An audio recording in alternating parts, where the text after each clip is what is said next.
to hopefully, if there's others who weren't able to join and would like to see this, they'll be able to hear the story. So welcome to our annual Park Synagogue Yom Hashoah event, sponsored by the Park Synagogue Men's Club and Park Education Department. I'm Ross Goodman, past president of the Park Synagogue Men's Club and current membership chairperson for the synagogue. We want to welcome a number of synagogues and their members from across Northeast Ohio, Pennsylvania, and New York tonight. A shout out to Temple Sinai of Pittsburgh, Congregation Emmanuel of New York, Temple Emmanuel, Temple Tifereth Israel, and of course, Park Synagogue here are all from Cleveland. Before jumping into the amazing story of Lily Grunfeld, as told by the grace of the game, let me tell you a little bit about our guest tonight for the evening and fellow member of the tribe, Dan Grunfeld. Dan is the son of former New York Knicks guard and former Knicks, Washington Wizards, and Milwaukee Bucks executive, Ernie Grunfeld. Famously known as the Bernie and Ernie show for the New York Knicks in the late 70s and early 80s, Bernard King and Ernie Grunfeld routinely lit up Madison Square Garden and the NBA. Dan was quite the basketball star too. He grew up in Franklin Lakes, New Jersey, while his dad was part of the New York Knicks organization. Then, when his dad became Milwaukee's GM, the family moved to Wisconsin. There, Dan initially lit up the BBYO Jew Ball League, as my cousins who went to school with Dan tell me, before honing his trade on the Nicollet High School team, where he averaged 23.9 points per game and was the MVP of the conference. In college at Stanford, he was a first-team All-Pac-10 as well as an academic All-American. So his brains went along with his skills. He then parlayed his basketball skills into playing professionally for a number of professional teams in Spain and Israel. But basketball was just a prelude to even bigger pursuits in life. Dan spent a year and a half doing research for his book, interviewing his grandma and talking with his father, researching, writing, and now telling his family's and his grandma's amazing, treacherous, and personal story from Romania before the Nazis invaded to Auschwitz, where she lost multiple family members, and ultimately she immigrated to the United States with her husband, Alex. Anu, Hungarian for mother, was born into a large Orthodox Jewish family in a rural Romanian village near the Hungarian border. She happened to be visiting a sister in Budapest when the Nazis invaded in March 1944. She was 18. Both of her parents and 3 of her siblings were murdered at Auschwitz. 2 other siblings also perished during the war. Swedish architect Raoul Wallenberg saved her on 2 separate occasions, and she received unlikely assistance from a comedian she had never met, Buddy Hackett. We'll be interested in hearing more about that. The book includes a powerful foreword by Basketball Hall of Famer Ray Allen, who talks about how he didn't learn about the Holocaust until Schindler's List was released. And every year when his team visited DC to play the Wizards, he would take a teammate to the US Holocaust Memorial Museum. Dan has indicated that Anu, now 96 plus years young, is still sharp as a nail and plays cards with her friends 5 times a week. Anu indicates, if we don't tell our stories, people will forget what happened. We have to speak about the Holocaust. She is very proud of her grandson. Dan and his wife Samantha live in Menlo Park, California, have a 3-year-old, and as Dan was talking about, just welcomed a new son, Jonah, on April 1st. Rumor has it, Dan has already have him wearing a number 18 New York Knicks onesie. Yeah. We welcome Dan and his happy, hopeful story of basketball, perseverance, and inspiration in his book, By the Grace of the Game. Dan Grunfeld, I'm going to turn it over to you now. Wow, Ross, thank you so much for that introduction. It's wonderful to be here. As I was saying earlier, yeah, my son was born 3 weeks ago, so we have some sleep in the tank, and I haven't been speaking much as we're getting the baby up and running. So this is really wonderful to be able to talk to you all today, particularly the week of Yom Hashoah. Very meaningful, and so thank you all, not only from the great state of Ohio, but from around the country for joining. It really means a lot. So Ross, to your point, I know you have some questions lined up. You gave great summaries of some of the points of my family story. I think I can, add a little more color and context, give you a very high level overview. And then Ross, I'll turn it over to you to ask questions and kind of direct the conversation as you think would be meaningful. For folks who have joined, please drop your questions in the chat. Love to answer them, love to see kind of where the conversation goes. So as Ross mentioned, basketball is the family business. I played collegiately at Stanford, had a nice career there, played professionally overseas for 8 years, but it's really my dad who made basketball what it is for our family. He was a high school basketball All-American out of Queens, New York. He was a college basketball All-American at the University of Tennessee. As Ross said, he teamed with Bernard King. They were called the Ernie and Bernie Show. They were one of the greatest duos in college basketball history. They played together in the NBA with the Knicks as well. At that point, it was really Bernard King who was lighting up Madison Square Garden more so than my dad was. My dad was backing him up at the time, but in college, they each averaged more than 25 points per game one year. So really considered one of the greatest duos in college basketball, both from New York, my dad from Queens, Bernard King from Brooklyn. So really cool story there. My dad played 9 years in the NBA and was an NBA executive for 30 years. So regarded as, one of the, top longest tenured executives in NBA history and really well known in the sport. What's less well known up until the point of my book came out several months ago is that my dad is the only player in NBA history whose parents survived the Holocaust. And as Ross mentioned, I did 1.5 years of research for my book. The research suggests he's the only player in the history of any of the major American sports leagues. So the NBA, the NHL, the NFL, and Major League Baseball. He's the only athlete whose parents survived the Holocaust. And as Ross mentioned, I'm very happy and proud to share that my grandmother turns 97 in June. She is indeed sharp as a tack, does play bridge 5 times a week. I always tell people, you do want to eat my grandmother's cooking. And if you've read my book, I write a lot about her amazing Hungarian cooking, which is as good as advertised. So you want to eat her cooking. You do not want to play cards against her. She is the sweetest, most loving person in the world at the card table, very serious, very skilled. And so she has quite the reputation as a card player, but she's the star of our family. She's the star of the story. My dad said recently about the book, talking about himself, I was a very good basketball player. My son was a very good basketball player and a very good writer, but my mother is a hero. And that's the truth. My grandma was born in Transylvania on the border of Romania and Hungary. When the Nazis invaded, she happened to be visiting an older sister in Budapest. And so she had a chance to survive. And if you read my book, you'll read about my grandmother's childhood, which was idyllic. They had no technology, they had no running water, but they had love.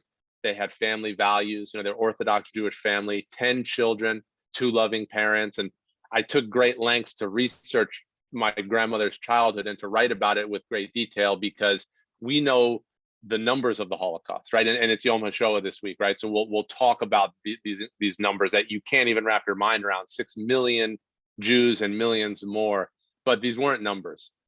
They can tattoo numbers on your arm, but you can't take away someone's humanity and who they were, right? These are human beings. And so I wanted to make sure to show that, right? Those that were lost at Auschwitz and elsewhere, my grandmother lost 5 siblings and both parents. They were people, they were human beings, and they were the people my grandma loved most in the world. And so really wanted to tell that story. And, so when the Nazis invaded, my grandmother was visiting a sister in Budapest. She had a chance to survive on the run. As Ross mentioned, she was saved twice by Swedish diplomat Raoul Wallenberg. It was regarded as one of the greatest heroes of the Holocaust, credited for saving roughly 100,000 Jews in Budapest. My grandmother was one of them. If you go to the United States Holocaust Memorial Museum in Washington, D.C., which I recommend everyone should do if you haven't already, I don't think you walk out of the museum the same person you walk into it as, right? It really changes you, particularly, as a Jewish person, if you have family affected by the Holocaust. It's a really moving, life-changing experience. But the Holocaust Museum is on Raoul Wallenberg Way. That's the name of the street. So it just shows what a hero Wallenberg was. And my grandmother still talks about him to this day. The first way he saved her was by issuing protective passports called Schutz passes. So he went to Budapest from Sweden and issued these passes to Jews who needed help. My grandma got one for herself. She risked her life to obtain 17 passes for other people. So that's why I say she's a hero. She's not only my hero, which she is also a hero. She was able to help save 17 other people with these passes. Eventually, they were no longer recognized because of a change in government. And so my grandma was captured by the Nazis. She was put in the Budapest ghetto. And at the end of, she was reunited with a brother there. And at the end of the war, they saw 20 Nazis come in the ghetto with machine guns, and word quickly spread that by an order of Adolf Eichmann, they were going to kill the remaining 80,000 Jews in the ghetto. And so my grandmother and her brother raced to an attic, raced up the stairs of the building they were sleeping in, found a little attic space and hid in there. And they waited for 10 minutes and 20 minutes and an hour. Nothing happened. They eventually went to check, and the Nazis had retreated. They were soon liberated and free to go. She never learned why. She just knew that they were free. And that was 1945. In 1985, a movie was made of Raoul Wallenberg's life. And it was in that movie that she saw one of the final scenes of Wallenberg racing to the gates of the ghetto, confronting the general who had the orders to issue that massacre. And he convinced him to call it off. He said, these people are innocent, let them go. You'll be a murderer in history, let him go. And he was able to do that. So it took my grandma 40 years to learn that Wallenberg saved her life twice during the war. And as Ross said, my grandma, she's so sharp. She has, everything you needed to survive the Holocaust. She had discipline, a will to live, just incredible, spirit of humanity lives inside of her. But if you ask her about her survival, she'll say, yeah, I had all that, but you needed luck, right? At that point in time, it didn't matter how hard you fought or how much you wanted to live. You needed luck and you needed help.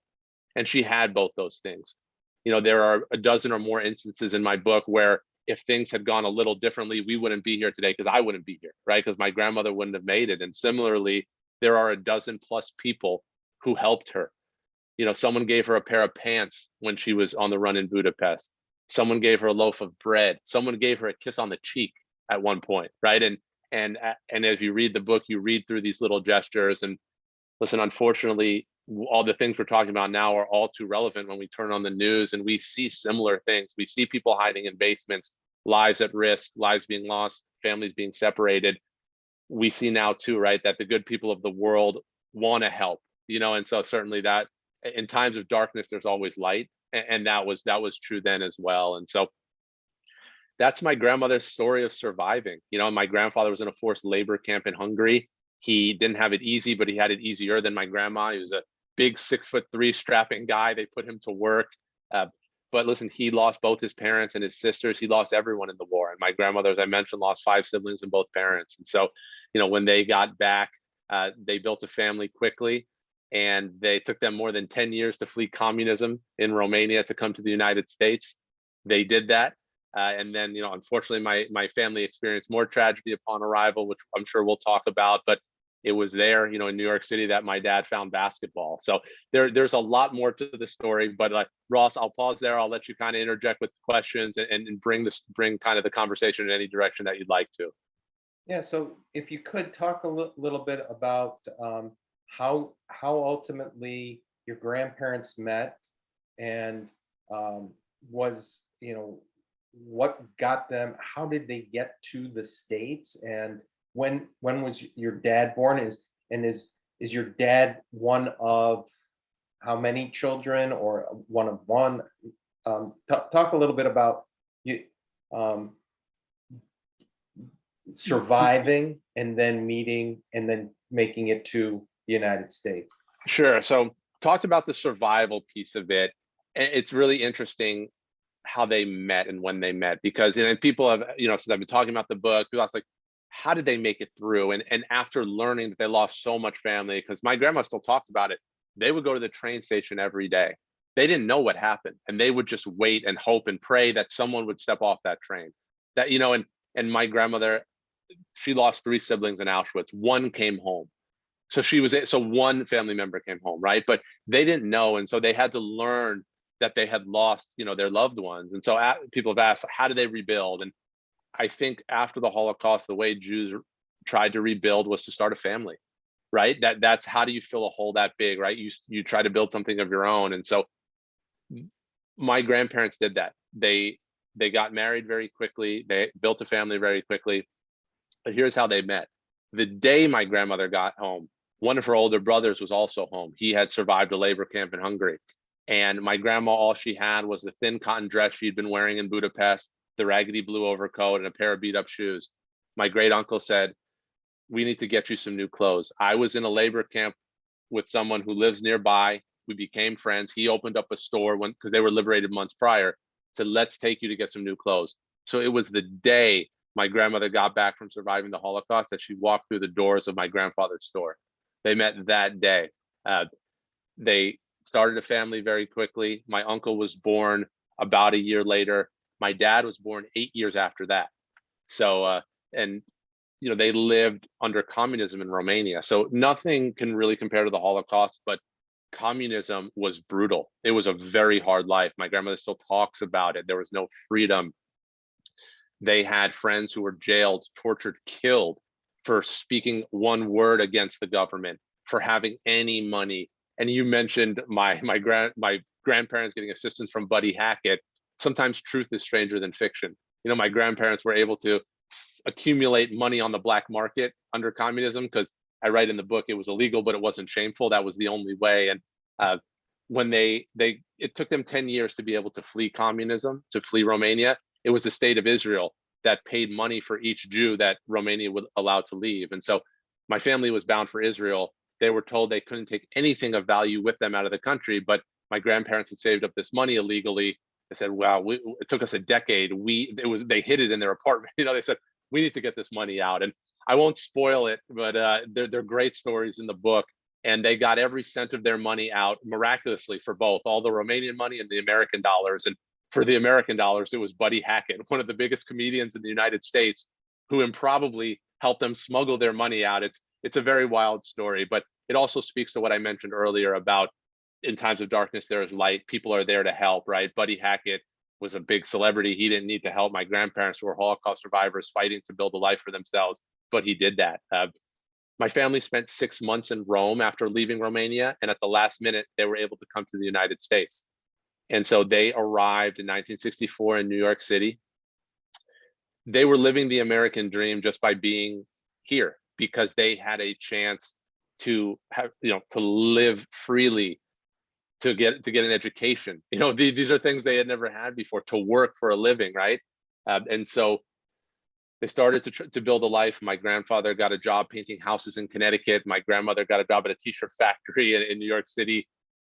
A few months after arriving in the United States, my uncle was diagnosed with leukemia. And so just to give you a sense of how much my dad looked up to his older brother, what my dad called my uncle in Hungarian translates to English as "my king."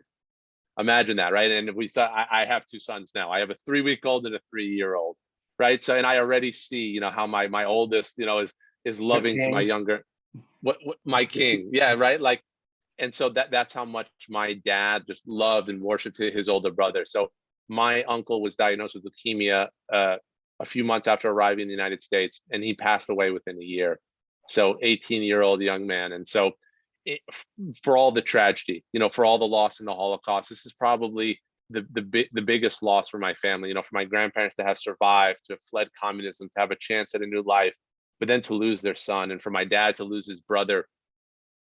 It's a hole that can't be filled. I'm named after my uncle. His name was Lutzi in Hungarian, but Leslie in English. And my middle name is Leslie after him. And I'm very honest in the book about the obligation I feel, the weight of that, and how that's driven me in some of the pursuits in my life. It's a responsibility I take very seriously. I didn't go into all the details about my grandmother in Budapest and how she survived, but it was my great grandfather who wrote her a letter, her and her sisters, that really saved her from Auschwitz. My great grandfather was my grandmother's hero. They were very close. He died in Auschwitz. He was killed. His name was Solomon, and my oldest son's name is Solomon after my great grandfather. So it shows you, and that's of course Judaism. We do this, right? We name our kid, after loved ones, after people that you want to carry their values forward. You want to honor them, and so certainly in my family, that's been the case. And so here my family is in New York City, a chance at a better life, but losing my uncle. And so if you imagine my dad came to America speaking fluent Hungarian, Romanian, and Italian, didn't speak a word of English, had never touched a basketball. Kids were making fun of him, when he got here because he didn't speak the language. He's eating strange foods. He was uprooted from his homeland, right? He was a fish out of water in New York City, and then he loses his brother. And so he did what all kids were doing at the time, according to him, in the neighborhood in Queens. He went to the local park and the playground, and what kids did there is they played basketball. And as he says it, if you could play ball in the neighborhood, you made friends, and all he wanted to do was make friends. We're all looking to belong to something.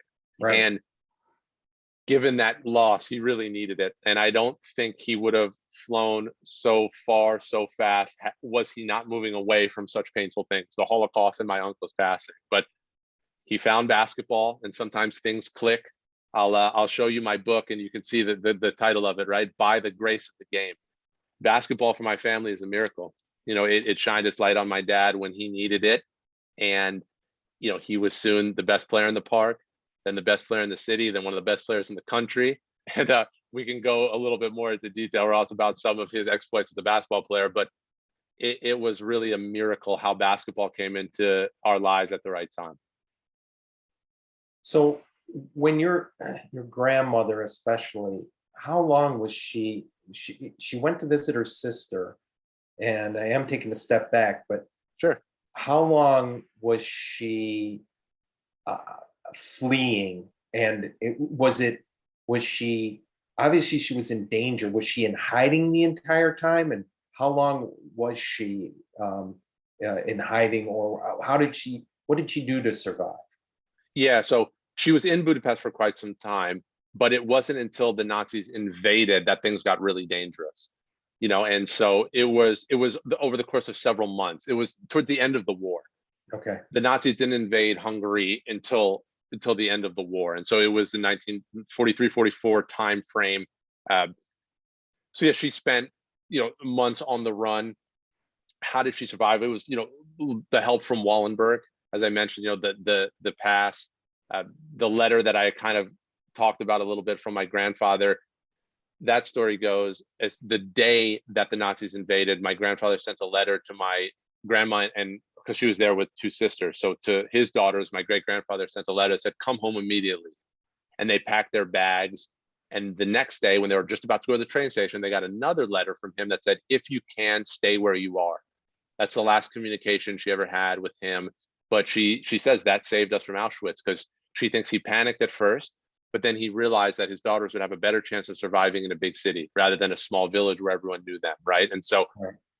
how she survived, listen, she discipline, she didn't, there were certain rules. She never told anyone where she was hiding, friend, anyone, because it was common when someone was captured by the Nazis, they would torture them in certain instances to get information. So she just did everything that she could to try to survive. But listen, she was captured eventually, and she was put in the ghetto, and it was because of Wallenberg, that massacre was avoided. And so again, she had the will to live. She's a fighter, she's a survivor, but you have to be one of the lucky ones at that point in history, and she was that too.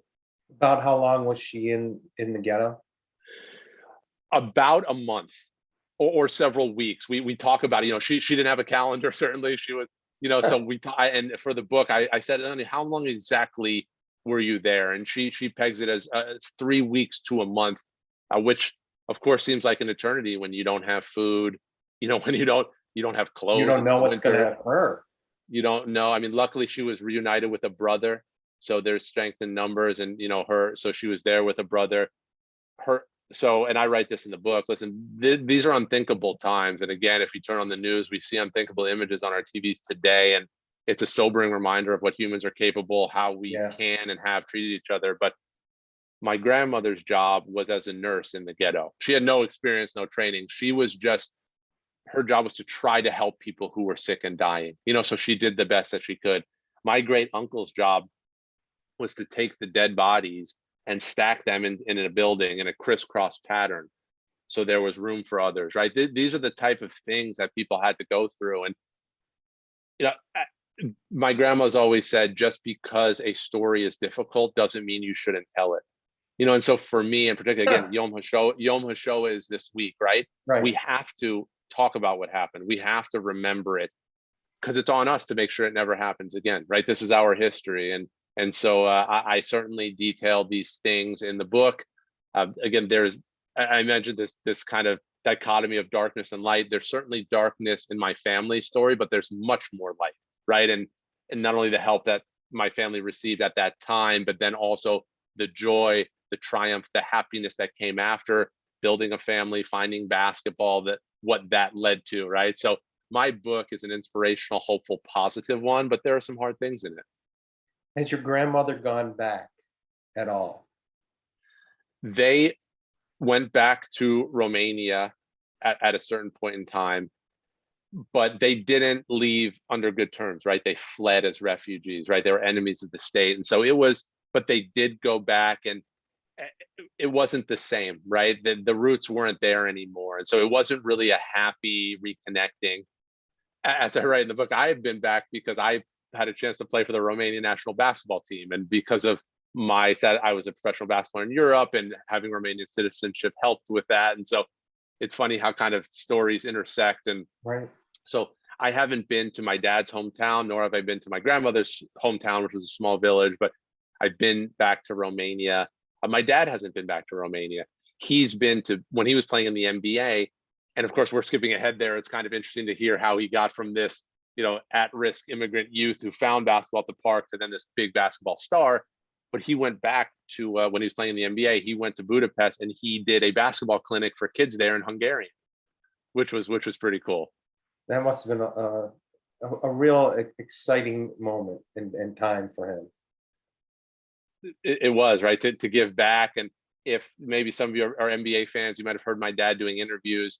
He just sounds like a New Yorker. He came to the United States when he was 9 years old, so he doesn't have an accent, but he's a native Hungarian speaker, right? So, and he's, again, the only athlete in the history of major American sports whose parents survived the Holocaust. So for him to go, to Europe, to give back, to do it in his native language, yeah, it was special. Did he recall growing up, from, I don't know, your earliest memories, or maybe when you're 4 to, you said he was 9 when they finally got out. Does he remember much, your dad?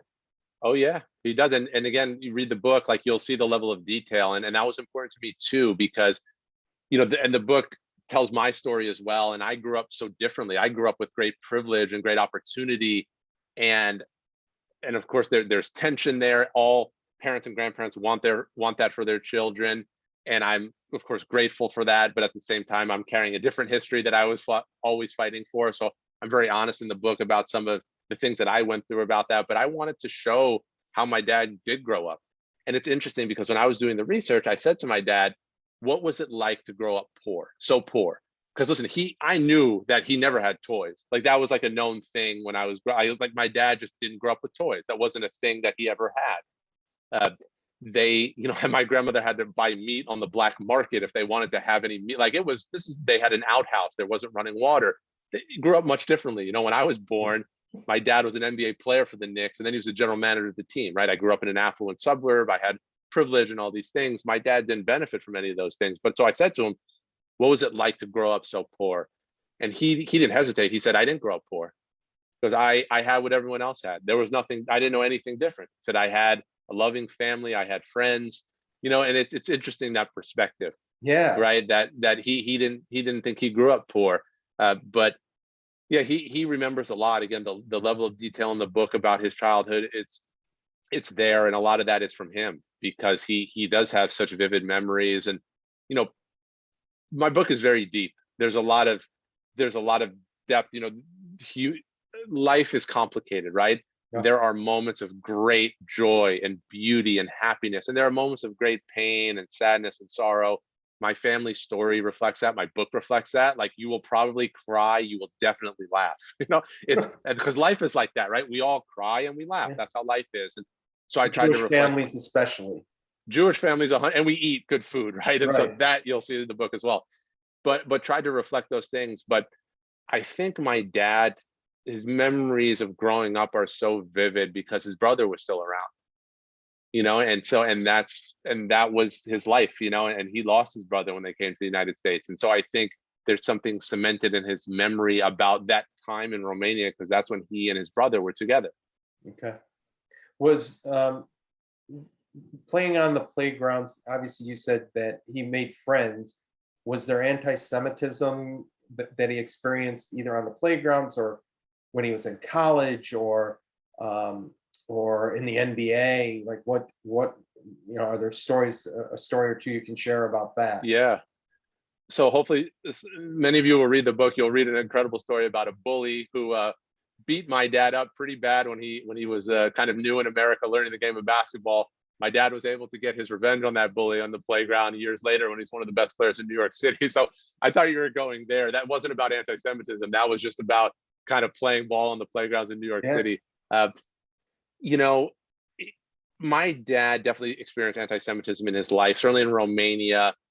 When he came to the United States, he had so many challenges, being an immigrant, learning the language, about losing his brother, but then finding basketball, and his rise with the game was meteoric.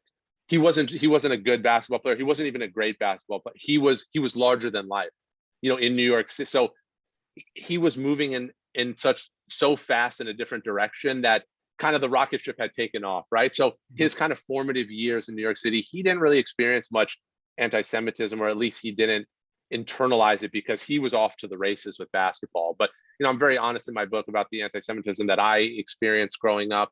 I tell a story about being at a baseball field with my friends in our hometown in New Jersey. There was a blue shed there where they kept the equipment. We opened it up.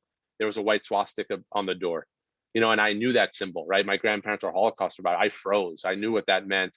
That was when I was a young kid. Yeah. After I retired from my professional basketball career, I went to Stanford. I got my MBA there. We have this beautiful campus called the Knight Management Center. Phil Knight, the founder of Nike's an alum. So we donate a lot of money. It's really a beautiful campus. I walked on campus one day and all our signs were defaced with black swastikas, right? So it's kind of bookended, right? And we know, like, as Jews, we've all experienced anti-Semitism in one way or another. That's extreme to see a swastika, but it's a comment, it's a joke, it's a microaggression. It's just, I write in the book, it's one of our oldest parasites. Whether it's not apparent to the naked eye, it's always there under the surface. And so it's just part of being Jewish, not only just in America, anywhere in the world. It's an unfortunate reality. So your dad was, this mega star, and he's playing in the basketball capital of the world. For many, people in Boston and LA, they may debate that, but Madison Square Garden is still Madison Square Garden. Were you raised in a very Jewish religious family, or was it more secular, or what was it like? Sure. And just so back then, there was no debate about where the mecca of basketball. It was New York City, right? That was the game was the city game. Right. And by the way, just to kind of tie an end on that, my dad, he became this big star in high school. He became this big star in college. He had a chance to try out for the United States Olympic team, right? So imagine my grandparents, for this history that we've been talking about, surviving the Holocaust, coming as immigrants, losing a son. And here's my dad, he finds basketball. Now he's really good. And he had a chance to try out for the United States Olympic team. And he made the team. And so my grandparents had opened up a fabric store in the Bronx. They worked 6-7 days a week. I tell a great story in the book about the first time they saw my dad play in high school, which was his junior year, because they had never seen him play, because they would have had to close their fabric store early, and they wouldn't do that, right? Because they had to work. Right. For the Olympics, they closed their store for 2 weeks. They drove from Queens, New York to Montreal, Canada, and they watched my dad become a gold medalist for the United States, right? And again, I'll show you my book, By the Grace of the Game, right? This is why I wrote the book. Something that magical for my grandparents to watch my dad become a gold medalist wearing the stars and stripes. Imagine that. This kid who grew up under communism in Romania, son of Holocaust survivors, not speaking the language. So this is the story, right? So this is the history that we're talking about. To your question, yeah, so he becomes this big basketball star. He wore number 18 for the Knicks, as you kind of referenced earlier. So that just shows that Judaism is important to our family, always has been. Again, my grandparents surviving like this, it really matters.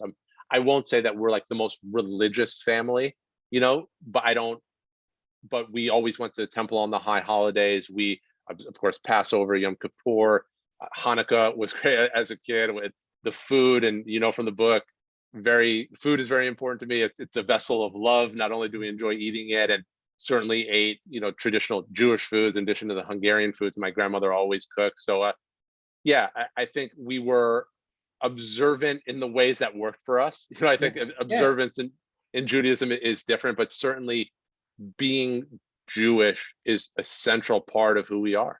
And again, my dad wearing number 18 for the New York Knicks really reflects that. What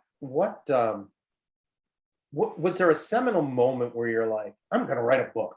Like, what spurred you? I mean, was there one moment, or was it just over time? And there's no right or wrong answer. Just trying to understand.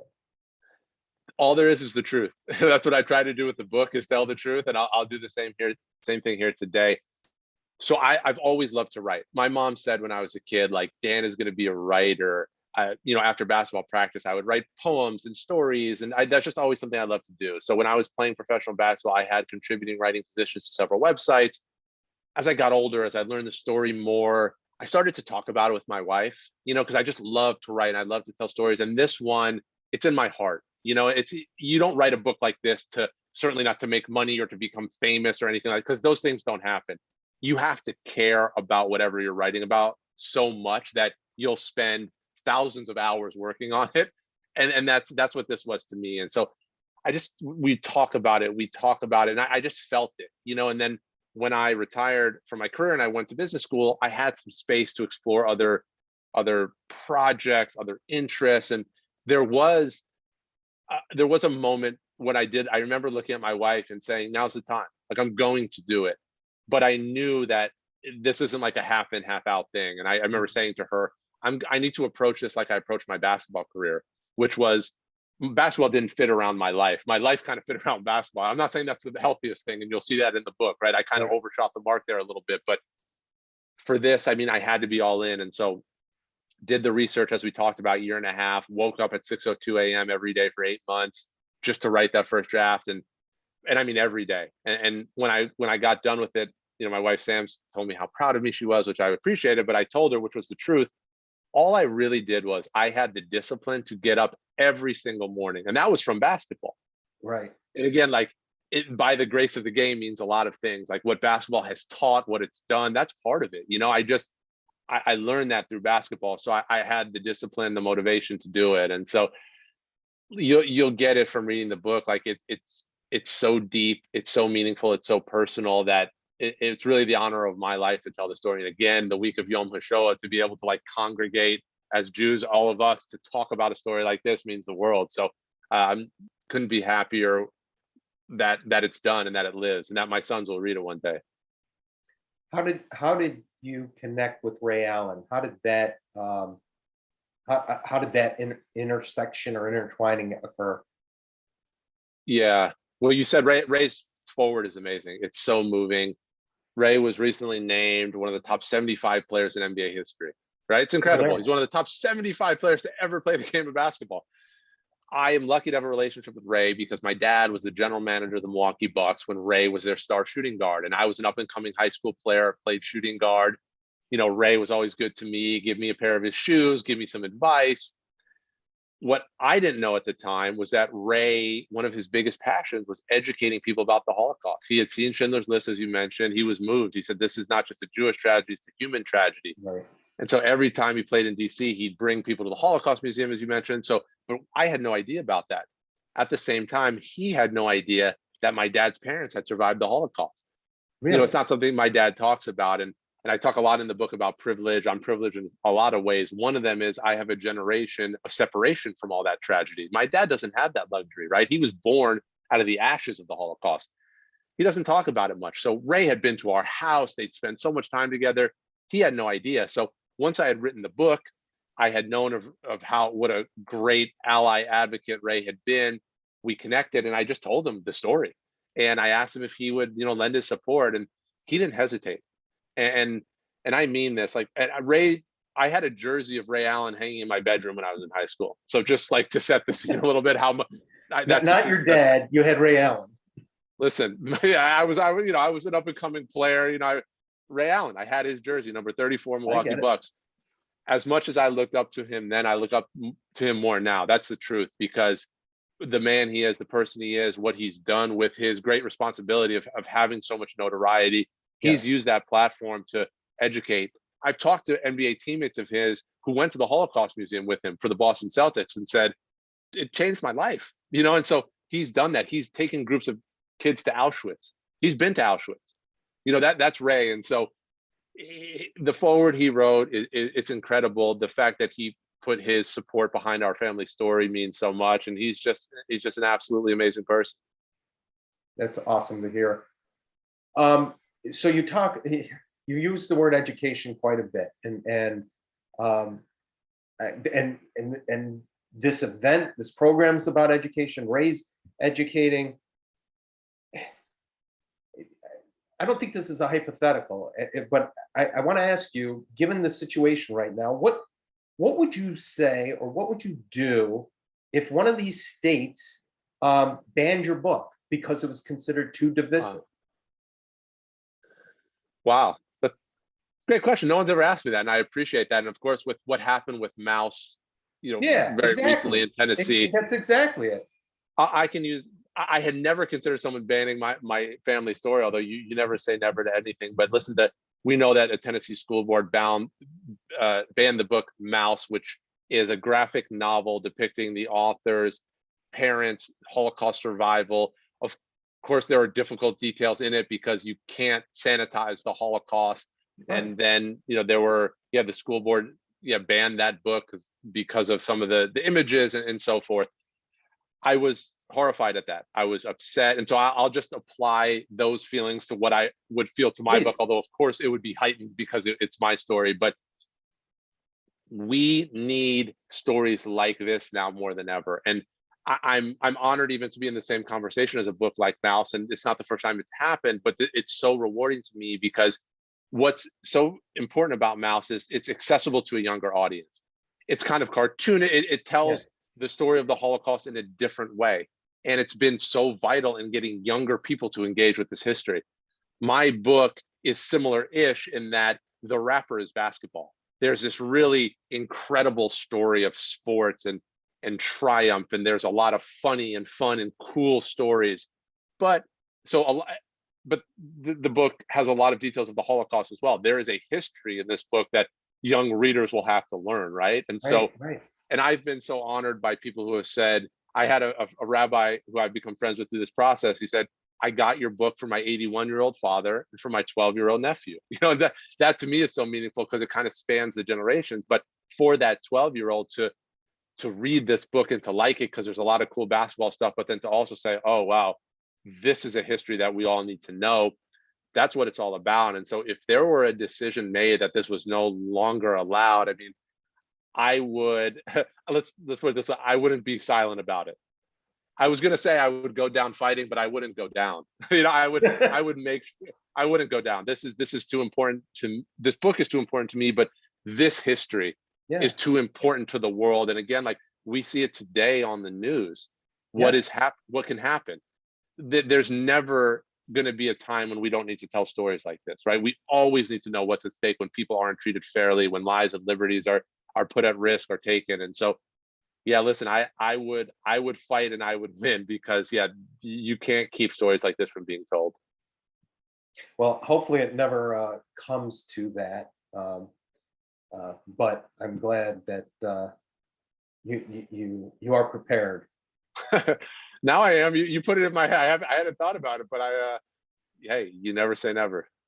So let me take a moment to go into the Q&A and see what others have asked.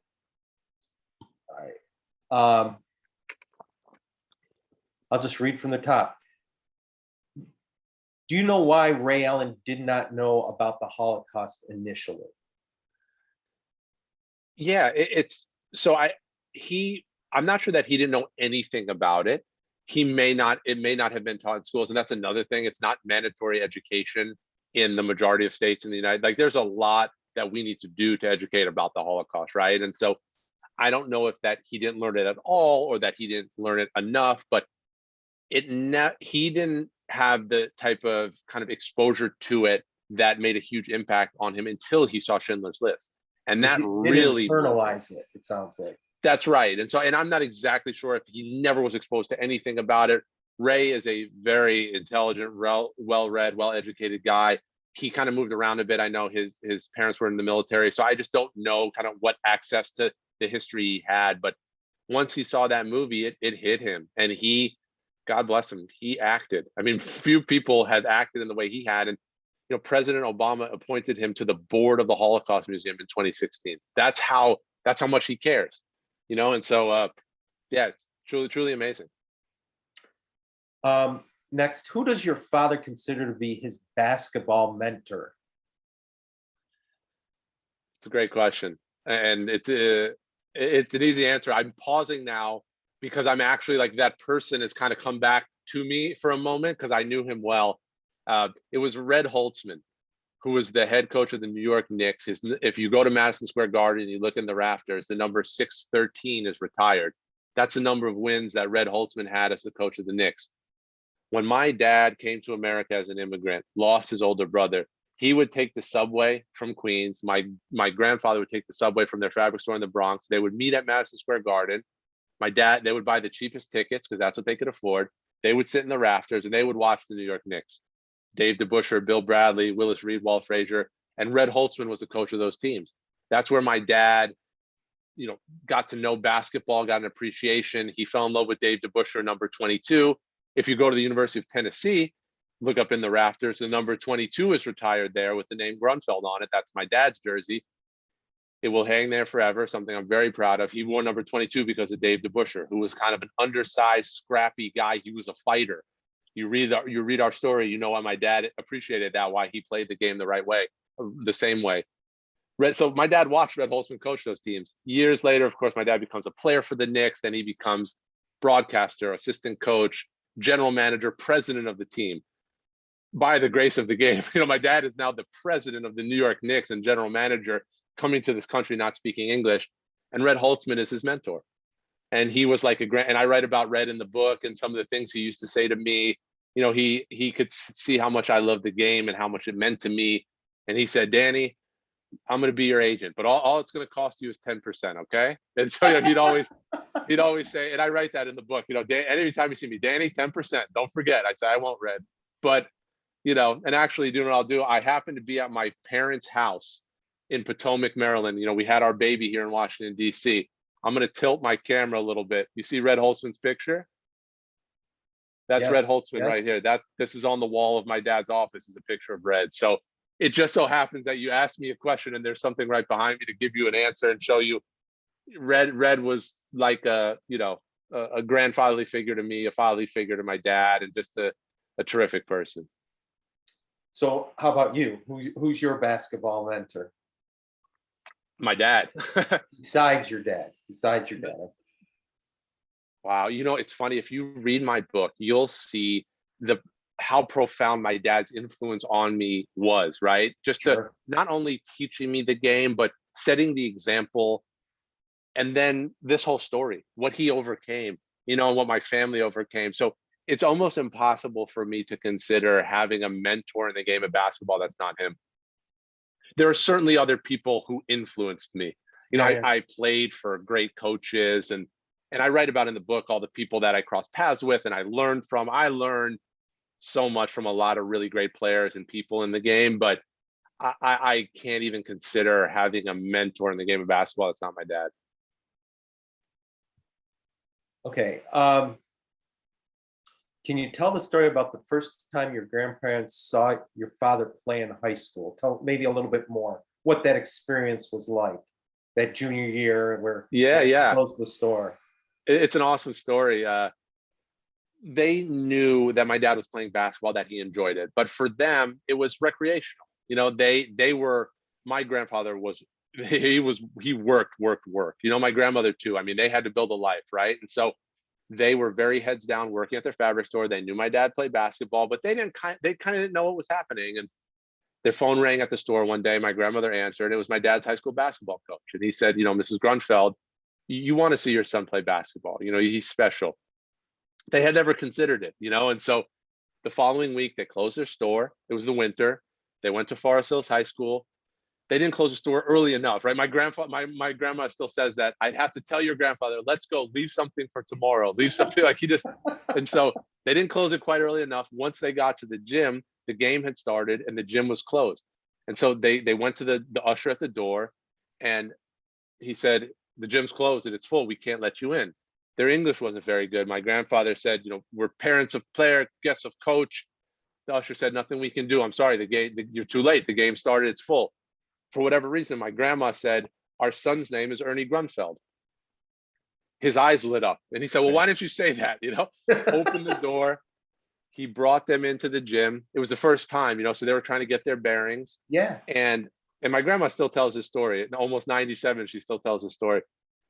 My grandfather nudged her with his elbow, and in Hungarian, he said, well, if Ernie is so great, why isn't he playing? Why isn't he on the court? And my grandma grabbed him and she said, look right there, that's Ernie. She pointed to the middle of the floor. And it's so symbolic. My grandfather couldn't recognize my dad. Like, he literally had transformed. Like, he had never seen him in a position so powerful. He was, and if any of you saw my dad play or know him from after, he's 6'6". Even in high school, he was 230 pounds. Like, he was a man That's amongst big boys. for a high school player, right? I mean, he was really like a transcendent high school basketball player. Someone recently reached out to me because of the book and said, I grew up with my dad from New York, who's from New York, talking about your dad. And he always said that outside of Kareem Abdul-Jabbar, Lou Alcindor, your dad was the best high school basketball player he ever saw. He was that good. And part of it was because he was so big. But yeah, my grandfather couldn't recognize him. And so my grandfather used to make my dad come to the fabric store on the weekends to work. And on the court after that game, he said to him, you never come to the store again. You just do take care of basketball. We'll take care of the rest. And so it's an amazing story. It's really symbolic of that transformation. And after that, and after that, they were my dad's biggest fans. My grandfather barely missed a game. It was just upwards from there. Did you, not at the game, but did you ever go work in your grandparents' store? Or So the store was gone by the time that I was born. They had relocated to California. okay. They had gotten rid of the store. But Tremont Fabrics in the Bronx. I mean, and again, in the book, I write about it in detail. And my dad, his job was to prevent anyone from stealing anything in the store. And I asked him, when I was doing the research, I said, did you ever catch anyone? And he said, no. And I write in the book, he was either really good at his security job or really bad at his security job. He never caught anyone stealing, but that was his job. But the store was gone by the time I came around. So on your best day and your father's best day, who would win in a game of horse? Of horse. It's funny because as athletes, you're always competitive. So of course I want to say myself, but I also want to give my dad the respect. It would be tough. I mean, we were both very good shooters. We have to call it a toss-up. I was a good player. I had a very nice career. My dad is a legend, and I'm proud of that. And of course, I write in the book about the pressures I felt growing up with the dad who was very good. And I'm very honest about that. And my dad never forced basketball on me, always so supportive. But that's when you have a dad who's so good at what you want to be so good at. It You puts mean like pressure on Bronny? You think Bronny doesn't have like this?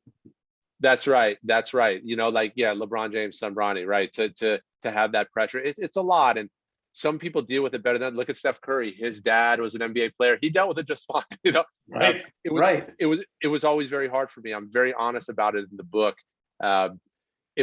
So I don't want to cop out. One game of horse for all the marbles. I'm putting my money. You always bet on yourself. I'm going with me.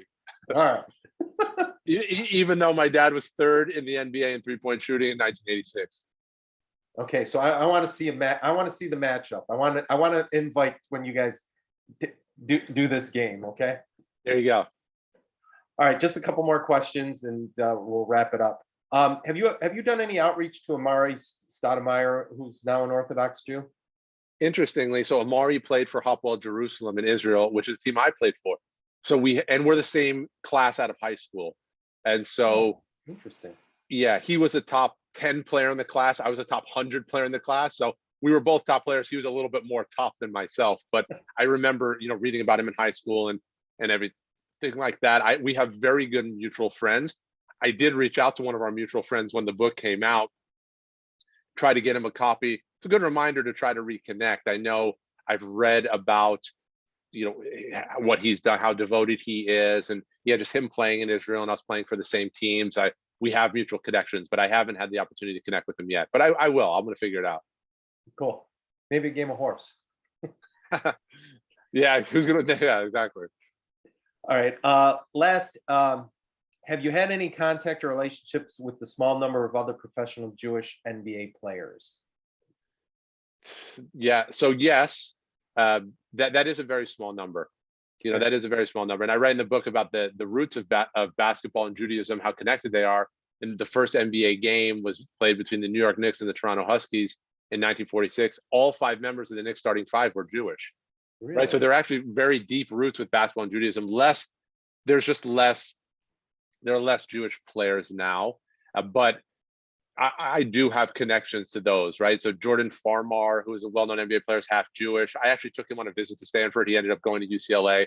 We played against each other in college. We played against each other professionally. We're friends.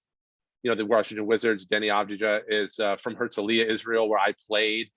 So he was part of the youth program when I was on the team there. So I haven't reconnected with him, but there's a great sense of kinship in the community. And, if you follow Israeli basketball, Israeli sports, Maccabi Tel Aviv is the biggest professional basketball team in Israel, but it's more than that. It's an institution. It's a national treasure because they won the European Championship several times in the 70s. For a team from Israel featuring Jewish athletes to win on the international stage, it's so much bigger than sports. I always say my book, it's a basketball story, but it's bigger than basketball, and that's what Maccabi Tel Aviv is. It's a basketball team that's bigger than basketball because of what we've been through as a people. To have success in that way, it's so meaningful. So yes, when other Jewish players, I know them all. Okay, Dan, I'm going to try to wrap it up here. I want to respect your time. First of all, everybody on the call, I really want to recommend you buy the book, By the Grace of the Game. I know all the synagogues bought a certain amount of books. The Park Synagogue gave the books to many of the students from 8th grade. From 8th grade through 12th grade, we actually gave each of them a book, but we have extra books available to buy. And if there are more people who buy the book, we will buy the book and make sure that you get it. Ross, thank you for saying that. Thank you for doing that for your students. I just want to echo that. Like, it would mean the world if you were moved by this story to go on Amazon, buy a copy or two for yourself or someone you love and care about, young or old. In particular, again, the week of Yom Hashoah, right? For us to be able to share stories like this, it's just so meaningful. So I'll give you a little inside info. The hardcover sold out very quickly, which I'm proud of. The paperback was issued. Ross, I think you got the paperback. Amazon still has hardcover. No one else knows that, but they're the only ones. So yeah, if you're interested, and again, if you were moved by this story, if you'd be willing, that just means the world to me. And I just thank you all so much for listening to the story a little bit today.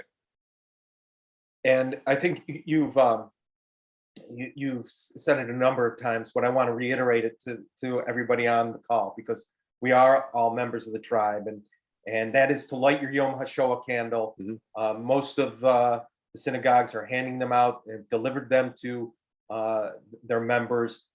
Wednesday night is Yom HaShoah. Remember to say Kaddish, light your candle, and pay your respects. And one last time, Dan, thank you so much. I know you have a brand new baby boy, 3 weeks old. I mean, your eyes are wide open. I mean, it's amazing. I don't know how much coffee you drank before this. Your story's amazing, and we truly, truly appreciate it. Thank you. Thank you so much for giving me the opportunity to share it. Tidbit, I've never had a sip of coffee in my life, but I'll tell you, this story energizes me, as sad as it is. But, to be able to share this history and to be able to talk to a community of Jewish people who care, that's what makes me really excited. So it's an honor to do it, and just thank you again for the opportunity. Thank you. Take care, and all the best to you and your family. Thank you so much. Thanks, everybody. Take care. Bye.